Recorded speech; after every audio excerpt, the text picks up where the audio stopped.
మీరన్నట్టుగానే Janasena party, Telugu Desam party, BJP కూటమి ఆంధ్రప్రదేశ్ లో గెలవడం జరిగింది అతి భారీ మెజారిటీతో. Congratulations public of Andhra Pradesh. ఇక్కడ రేవంత్ రెడ్డి గెలుస్తాడన్నప్పుడు నన్ను ఒక పిచ్చోడు అన్నారు. ఏంటి జగన్ ఊడిపోతాడా? ఇక రాజకీయాలు చెప్పడం మానే ఎందుకు వచ్చింది? ఎలా ఉండబోతుంది పాలన అంటే మీరేమంటారు? బాబు ఆలోచన, పవన్ కళ్యాణ్ కార్యాచరణ, ఈ రెండు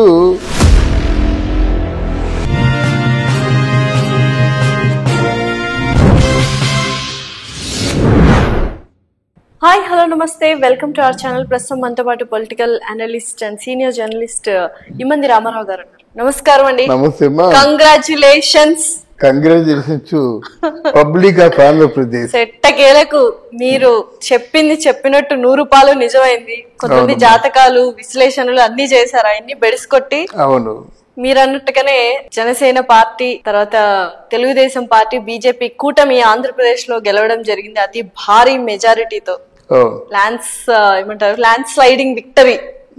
ఎలా ఫీల్ అవుతున్నారు? ఫస్ట్ ఆఫ్ ఆల్ మీరు స్పందించినందుకు నా ధన్యవాదాలు.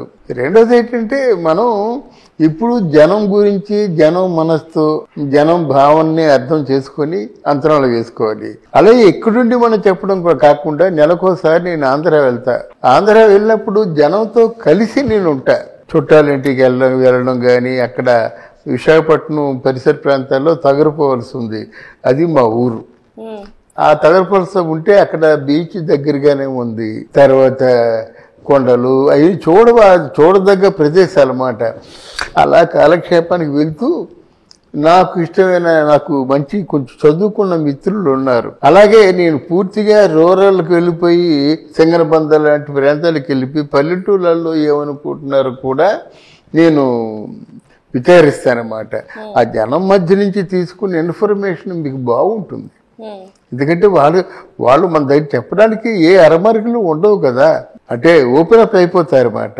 సో ఈ వెరసి ఎవరంతమంది ఎంత గట్టిగా నన్ను అన్నా, కొంతమంది అన్నారు అప్పుడు ఇక్కడ రేవంత్ రెడ్డి గెలుస్తాడన్నప్పుడు నన్ను ఒక పిచ్చోడు అన్నారు. ఆయనకి రాజకీయాలు ఏం తెలుసు అన్నారు. రేవంత్ రెడ్డి గెలిచాడు. ఇక్కడ నేను చంద్రబాబు నాయుడిని పొగుడుతూ ఆయన వర్క్మెన్షిప్ అంటే ఆయన గురించి చెప్తుంటే ఎన్ని కామెంట్లు. మొన్న మనం చేసిన తర్వాత కూడా నీ మొహం జగనే గెలుస్తాడని చెప్పేసి ఇట్లాంటి కామెంట్లు చేసిన వాళ్ళు ఉన్నారు. కొంతమంది జర్నలిస్టులే ఏంటి జగన్ ఊడిపోతాడా? ఇక రాజకీయాలు చెప్పడం మానే ఎందుకు వచ్చింది అని కొంతమంది జర్నలిస్టులు, చనువు ఉన్న జర్నలిస్టులు అనడం కూడా జరిగింది. ఎంతమంది విన్నప్పుడు కూడా నేను అనుకున్నది ఇది. లేదంటే తప్పకుండా నేను క్షమాపణ చెప్పుకుంటాను, నాకు విశ్లేషణ తెలియదని. అది కూడా సౌమ్యంగా చెప్పారు.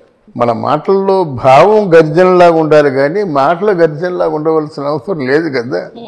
సో అవన్నీ విజయవంతం అయ్యాయి, బాగున్నది. మొత్తానికి ఏంటంటే చాలా మంది అభినందించారు. వాళ్ళ సంబంధిత వ్యక్తుల తాలూకు పిఏలు ఫోన్లు చేసి గ్రీటింగ్ చెప్పారు. రమ్మని కూడా వాళ్ళు ఆహ్వానించారు మాట. ఒకసారి కలుద్దామండి. ఇప్పుడు ఎలా ఉండబోతుంది పాలన అంటే మీరేమంటారు? అంటే ఇప్పుడు నెగటివ్స్, ఎలక్షన్స్ కి ముందు, ఎలక్షన్స్ టైంలో, ఈ గ్యాప్ లో, అంటే రిజల్ట్స్ వచ్చే మధ్యలో మనము ఒకరికొకరము నెగటివ్స్, వాళ్ళ నెగటివ్స్, వీళ్ళ నెగటివ్స్, వాళ్ళ పాజిటివ్స్, వీళ్ళ పాజిటివ్స్ మాట్లాడుకున్నాం. ఈ రోజు ఇప్పుడు రిజల్ట్ వచ్చింది కాబట్టి పాజిటివ్స్ గురించి మాట్లాడుకున్నట్లయితే, వైఎస్ జగన్మోహన్ రెడ్డి గారు కొన్ని పాజిటివ్ పనులు చేశారు. అది మీరు కూడా ఒప్పుకోవాలి. నాడు నేడు ప్రోగ్రామ్ కావచ్చు, లేకపోతే ఆర్బీకే సెంటర్లు కావచ్చు, విద్యా వైద్య రంగంలో అద్భుతమైన డెవలప్మెంట్ చూపించారు. ఇప్పుడు అవన్నీ కొనసాగించడానికి చంద్రబాబు నాయుడు గారు అలాగే పవన్ కళ్యాణ్ గారు సిద్ధంగా ఉన్నారా అంటే మీరేమంటారు? ఇక్కడ బాబు ఆలోచన, పవన్ కళ్యాణ్ కార్యాచరణ, ఈ రెండు వెరసి మంచి పరిపాలన అందిస్తారు. ఉదాహరణకి మీరున్నారు, చూడ చక్కగా ఉన్నారు. ఇంకొక అమ్మాయి ఇంకా బాగుంది, చాలా అందంగా ఉంది. తీసుకొచ్చి కుర్చీలో కూర్చోబెడితే నన్ను ఏం ఇంటర్వ్యూ చేస్తుంది? ఏం చెప్పాలో చెప్పండి. అది చెప్పలేకపోతుంది, ఊగిపోతుంది, ఊపిరాడదు, నీళ్ళు తాగేస్తుంది, ఎవరికేమో నేను చెప్పని వెళ్ళిపోతుంది. అదే జరిగింది జగన్మోహన్ రెడ్డి విషయంలో. ఈయన పరిపాలన ఏంటంటే ఒక కొట్టిన పిండి ఎవరికి? చంద్రబాబు నాయుడికి. అప్పుడే ఈయన తాలూ శిష్యులు కొంతమంది ఉన్నారు కంట్రీస్ లో. వాళ్ళు కంపెనీలు తెస్తారు. తర్వాత ఈసారి చంద్రబాబు నాయుడు చేసినటువంటి గొప్ప పని ఏంటంటే ఎవరెవరికైతే ఎంతైతే మంచి బ్యాక్గ్రౌండ్ ఉంటుందో వాళ్ళందరినీ కూడా మెంబర్స్గా పెట్టుకున్నాడు. అలాగే జనసేన కూడా ఫర్ ఎగ్జాంపుల్ నెల్లిమర్లలో లోకం మాధి ఉంది, వాళ్ళకే ఒక సొంత కంపెనీ. తర్వాత ఈరోజు అనౌన్స్మెంట్ ఏంటంటే నాకు తెలిసిన కంపెనీలు యుఎస్లో ఉన్నాయి, 100 రోజులు తిరగకుండా ఇక్కడ ఒక 10,000 మందికి ఎంప్లాయ్మెంట్ క్రియేట్ చేయకపోతే నన్ను అడగండి అంది కదా. నిమ్మగడ్డ ఆయన ఉన్నారు, చంద్రశేఖర్ ఉన్నారు కదా, ఆయన సొంత కంపెనీలు ఉన్నాయి, ఆయన తెలిసిన ఫ్రెండ్స్ ఉన్నారు, వాళ్ళందరూ ఇక్కడికి వస్తారు, తీసుకొస్తాను, నేను నా వంతు గుంటూరుని ఎంత డెవలప్ చేస్తానో చూడండి అని చెప్పేసి ఆయన చెప్పాడు. అలాగే ఇక్కడ కొడాలి నాని మీద గెలిచినటువంటి గుడివాడలో ఉన్నాయన ఆల్రెడీ స్టార్ట్ చేసేసాడు ఎంప్లాయ్మెంట్ క్రియేట్ చేయడం. 2 సంవత్సరాలు బట్టి ఏం చేస్తుందంటే గుడివాడలో అన్ఎంప్లాయీస్కి ఎంప్లాయ్మెంట్ క్రియేట్ చేయడం, తర్వాత ఏంటంటే మిగతా భోజన సదుపాయాలు చూడడం, కానీ ఏమైనా డెవలప్మెంట్ రోడ్లు బాగాలేవు కదా, రోడ్లు ఏం చేశాడు, ఎక్కడెక్కడ డ్రైనేజీ బాగా చేయించేశాడు. అంటే ఎలక్షన్ 2 సంవత్సరాల నుంచి పని చేసుకుంటూ వస్తున్నాడు. అన్నాడంటే అక్కడి నుంచి వచ్చేసాడు, ఇక్కడ ఉన్నాడు, ఆయన సర్వైవల్ కోసమైనా కొన్ని కంపెనీలు పెట్టుకోవాలి. అంటే ఇట్లాంటి ఒక 4-5 ఉన్నారు. లోకేష్ ఉన్నాడు, ఆల్రెడీ అందరితో కూడా టచ్లో ఉన్నాడు, బహుశా ఆయనే ఐటీ మినిస్టర్ అవుతాడు అనుకుంటాను, అందరితో టచ్లో ఉన్నాడు. ఇక్కడ ఏంటంటే మనం ఏం చేయబోతున్నాము అనే ఒక హోంవర్క్ ఉంటే ఆ వర్క్లో పెర్ఫెక్షన్ వస్తుంది. కనుక చంద్రబాబు నాయుడికి ఈ పరిపాలన తెలుసు, ఎక్కడ ఏముందో, ఎక్కడ నిధులు ఉన్నాయో, ఎక్కడ గనులు ఉన్నాయో, ఎక్కడ ఎంత తీసుకుందో అంతా మొత్తం టోటల్ టోపోగ్రఫీ ఆంధ్రప్రదేశ్కి ఇన్ హిజ్ హ్యాండ్స్. అందువల్ల ఆయన పరిపాలన చాలా ఈజీ అవుద్ది అన్నమాటానికి. అది ఖచ్చితంగా ఉన్నాడు కదా. నువ్వు చేయలేదని చెప్పేసి నిన్ను గద్దెనెక్కాను నేను, మరి నీ చేసి చూపించాలి కదా, లేకపోతే ఏమంటారు ప్రజలు, నువ్వు పీకింది ఏమంటారా అంటారు. కనుక ఈ భయం ఉంటుంది కనుక డెఫినెట్ గా పరిపాలన బాగుంటుంది. ముఖ్యంగా నాకు పవన్ కళ్యాణ్ మీద చాలా ఆశలు ఉన్నాయి. ఎందుకంటే ఆయన ఎదగవలసిన నాయకుడు. ఒకవేళ ఈ సంవత్సరం చంద్రబాబు నాయుడు గారిని ఓడిపోయినట్టు మళ్ళీ రాజకీయాల్లోకి వస్తాడు అనుకోలేదు నేను. మళ్ళీ ఇంకోసారి వచ్చి ఆయన సీఎంగా అధ్యక్ష అనే యోగం లేదేమో అనుకున్నాను, కానీ డెఫినెట్గా but season of the series is only Pawan Kalyan. అంటే పవన్ కళ్యాణ్ పక్కన ఉండేసరికి ఇంకెక్కలేని ఉత్సాహం వచ్చింది. 74 ఏళ్ళ చంద్రబాబు నాయుడు ఉరుకులు పరుగులు ఉపన్యాసాలు అంటే నీతో ఉన్నవాడి వల్ల నీకు ఉత్సాహం వచ్చింది. తర్వాత పవసేన ఈయన పవన్ కళ్యాణ్ కూడా అందరికి కూడా మా ముగ్గురిని గెలిపించండి. జన సైనికులందరూ ఓ జనసేననే కాదు టీడీపీని బీజేపీని గెలిపించి ఎక్కువ మాకు విజయవంతం చేయండి అని కోరుకున్నాడు అన్నమాట. అంటే చాలామంది పవన్ కళ్యాణ్కి రాజకీయాలు తెలియవు అనుకున్నారు. అటువంటిది పవన్ కళ్యాణ్ ఆయన వేసిన ఎత్తుగడ్డ చూస్తే మేధావులు సైతం దిమ్మ తిరిగిపోతుంది.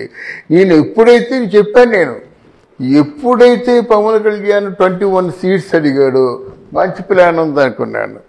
అలాగే ఎప్పుడైతే చంద్రబాబు నాయుడిని ఎవరూ ఖాతరు చేయకుండా 53 రోజులు జైల్లో పెట్టినప్పుడు అర్ధరాత్రి వెళ్ళి పడుతూ లేస్తూ వాళ్ళలో తడుస్తూ వెళ్ళి అక్కడ ఇంత 44 ఏళ్ళ చంద్రబాబు నాయుడికి ఎవరూ చేదోడు వాదోడుగా లేకపోతే నీకు నేనున్నానన్నాడు.